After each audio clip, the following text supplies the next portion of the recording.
Hello everyone, Zircon here and welcome back to another video.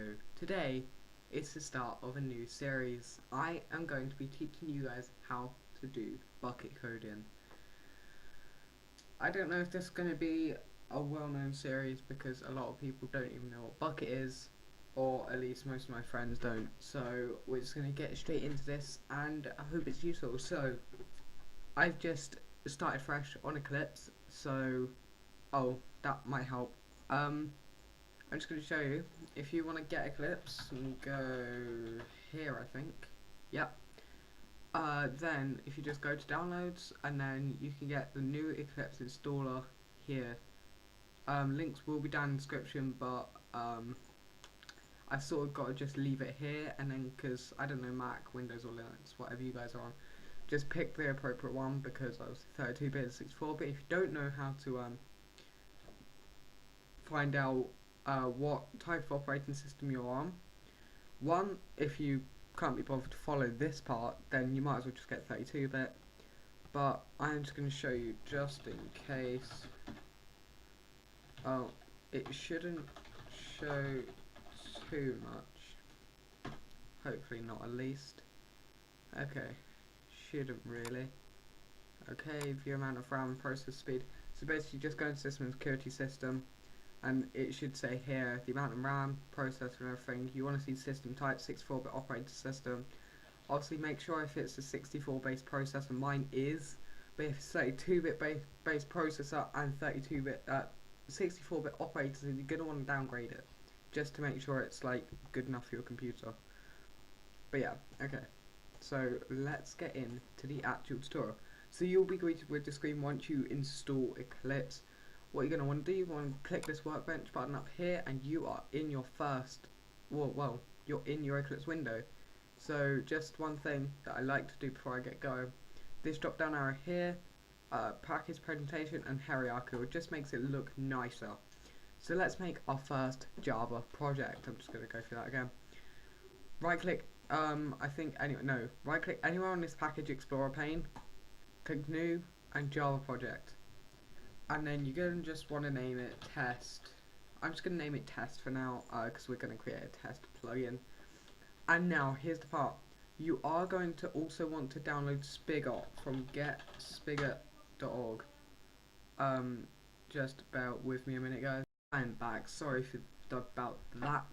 So, as I said, you're going to want to go to getspigot.org. Once you've done that, you're going to want to click Get Spigot 1.8. This will allow you to get the latest version. Obviously, as you can probably tell, I am going to be recording this whilst Minecraft's still on 1.8. It shouldn't change too much, but to be honest, Eclipse will tell you anything that's changed. So let's get straight into it. I've already got Spigot here somewhere. If I just get it up, I've already got it here. I've got the server ready. I mean, it's going to take longer because I couldn't be bothered to start it up for recording. So we're going to want to go to libraries, add external jars. You're going to want to head over to wherever the server is or wherever you stored it and just import it. There is one thing I also like to do, java.location, just change this to hub.spigotmc.org. I think that's the one. We're just going to edit it and then validate. Okay, that's fine. So there we go, that is that done. We're going to click finish and now we can start coding. So on this source thing, you're going to want to right click source, right click on new, and then click on package. Now I'm going to name this me.zircon. What you can do, basically, if you don't have a domain, this would normally be your domain. So go to uk.zircon, I don't know. So if you've got a domain, you're going to want to put it there backwards. So say if you've got yourname.com, you're just going to do com.yourname.package name. Alright, so I'm going to do mine as, and also if you don't have a domain, just do me.yourname. And your name obviously will be your name. So I'm going to do me.zircon.test. Oh, you're going to want it lowercase, by the way, guys. And then you're going to right click this new package that we just created, click new, click class, not interface. Click new, click class, and then just name it test. For now, this is going to be your main class, which will come to something in a minute. Now you're going to want to type in extends Java plugin after this. Then you're going to want to hit Control-Shift-O to import it. That's just a quick way to organize your imports, which will also import any ones that you don't have already.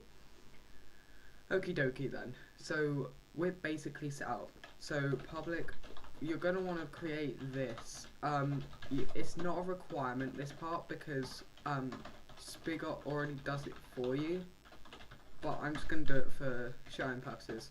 So once you created your public void on enable and on disable, what you're going to want to do, just inside that, do get logger.info. And get logger will get like the console to put out a message to it. So get logger.info, test plugin started. There we go. So yeah, get logger.info, test plugin started. So that's about it. So basically what we're gonna do, we're gonna change this now. We're gonna start on actually registering commands, which is brilliant. So public boolean on command sender, command cmd, string label, string array, args.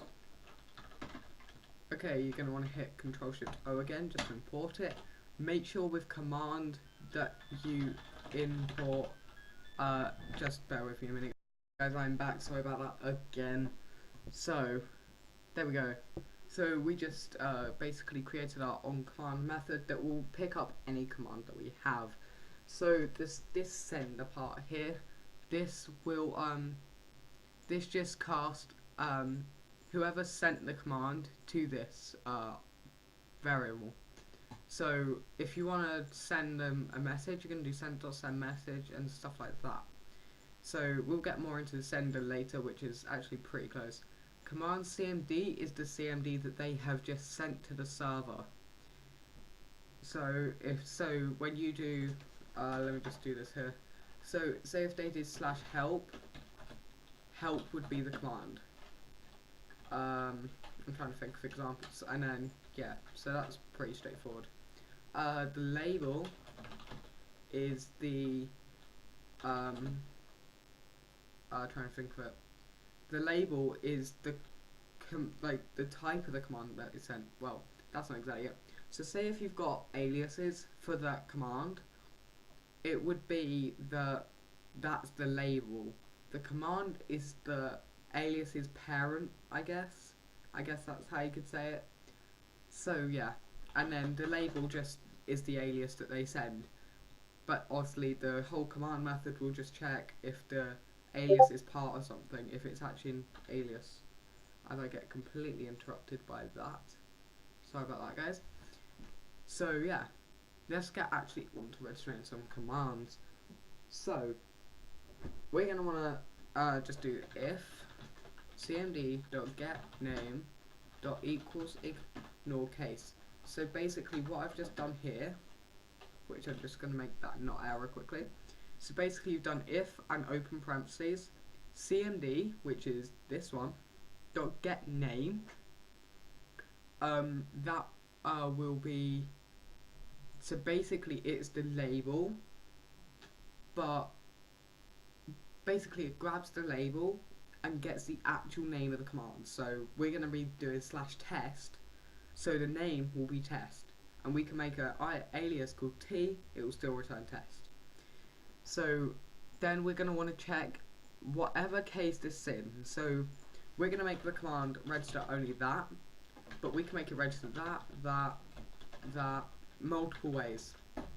So, right, so equals in our case test. So that's done now. So basically it's got us detecting our command, which is brilliant. So it's detected command, but what do we want to do with it? So I'm going to check, I'm just going to make it send the player or the console a message saying chat color.green plus this plugin is working. Oh my god, I swear if that doesn't shut up. I'm going to mute that in a minute just for you guys quickly here. So basically, sender is the the person who sent it, which we defined up here.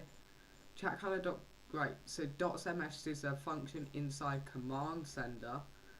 So you can just send it a message, and it'll only be a private message to them. So chat color dot green, that basically is, I think, and 2 in chat color code, but we use chat color notation just so that we don't have to remember them ugly, and the color code's like that one. So yeah, and then it'll just basically print in, say, to that person who sent it in green, this plugin is working. We're going to want to return true so it goes no further, and obviously if it didn't work it'll just return true again. I forgot to put that to true and not false. So yeah, on disable, I forgot to do this. We're just going to do the same as in the on enable, just test plugin disabled. Don't know why I put started up there, I'm just going to leave it. So yeah, that's basically it. Now let's create our plugin.yml. So we just want to, I'm just going to close it down because I did not explain it.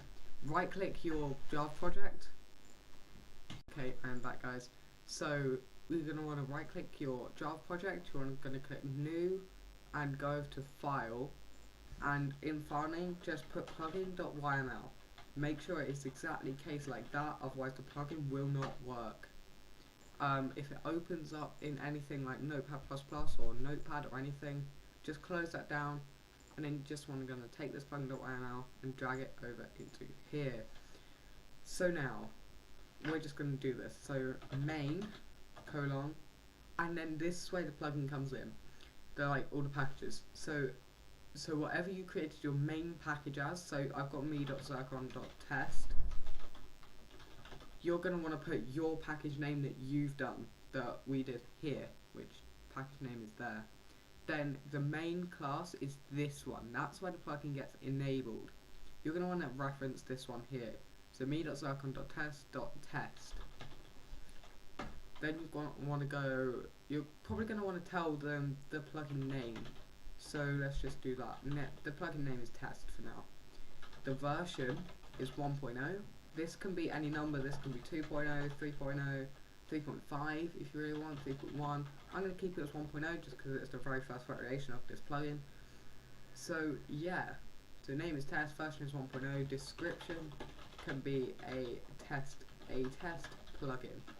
I don't know why my capitalization is failing here. And just after author, I'm just going to do this quickly, just after version, so you're going to want to put author.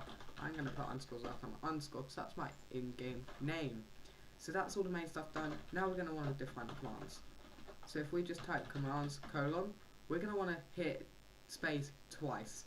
Just a note, in .yml it does not support tab. Do not click tab, it will error. I'm just saying that now. It's just something that YML, the YML configuration class inside Bukkit just cannot handle it. So you're going to want to hit it twice, up to 4 times, just to tell you that this part is a parent of the, is a child, sorry, of the commands list. I always do 2 just because it's simpler and it's quicker to do. So commands, our command is going to be called test, description is the main command. There we go. We're going to want to save it, and then we can close that down, and then we're going to want to right click this, click export, not import. Going to want to click export, and then we're going to do Java jar file. We're going to want to head over to here, head over to test, and make sure we untick these 2 and leave plugin.yml ticked. The jar file goes into the plugins folder here, and then you're going to want to name it test.jar or something like that. So it should end up looking something like this. It will be your destination, then the plugins folder, test.jar. That's done. Let's hit finish, and let's just start up the server. So yeah, this shouldn't take too long, and I'm stupid because I did not name it spigot.jar. There we go. That should work now. Loading libraries. So we're just going to wait for this to go. and I'm just going to prove to you, and of course, fast order problems of not starting the server up before you record. Got to do it all on my other screen here. Sorry about that, guys. So it should load up now, and I'm just opening this on screen just to prove to you that our plugin does work. Okay, it's just going to allow it to prepare the spawn area. This is always the longest. Come on. Do it. Okay, there we go, guys. It says test, enabling test v1.0, test plugin started. So there we go. We're just going to head onto the server now. So if we open up Minecraft, head on to multiplayer, and then do direct connect, and I don't know what that is. We're just going to go to localhost, which that's if it's hosted on your computer. If it's hosted elsewhere, then you're probably smart enough to know that you're going to want to just use data key. So we're going to want to just check that it's enabled by doing /pl, that lists all the plugins, and we've got test right there. Now we're going to do help test, just see our command has registered. There you go, it has, and there's the description, the main command. Now let's just run /test. This plugin is working, there we go, and it's in green just like we told it to. So there you go, guys, that is your test plugin. I hope you guys have enjoyed this video. It's been a little short, but that's always good. So I hope to see you guys in the next video of Bukkit Coding Tutorials. If you guys have enjoyed it, hit that like button and subscribe to see more videos like this one. Bye!